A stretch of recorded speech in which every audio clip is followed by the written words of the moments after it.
অগাস্টের 5 তারিখে যে উত্তেজনা এবং যেই শক্তি নিয়ে যেই ঐক্যবদ্ধভাবে আমরা শত্রুর মোকাবেলা করেছি, আমাদের ছাত্র জনতা বুক পেতে দিয়েছিল, জীবন দিয়েছিল, সেই ঐক্যের কোথাও কোনো চির ধরে নাই, কোনো ফাটল ধরে নাই। সে কথাটা দুনিয়ার সামনে প্রকাশ করার জন্য এটা করেছি। আমরা কোনো দুর্বলতার থেকে এখানে আসি নাই।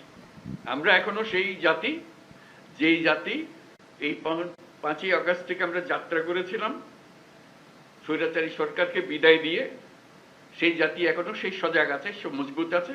সে মজবুত জিনিসটা দুনিয়ার সামনে তুলে ধরা। তারা যেন মনে করছে যে এর মধ্যে ঠান্ডা হয়ে গেছে। ওটা ঠান্ডা আমরা হই নাই। আমরা সেই সতেজ।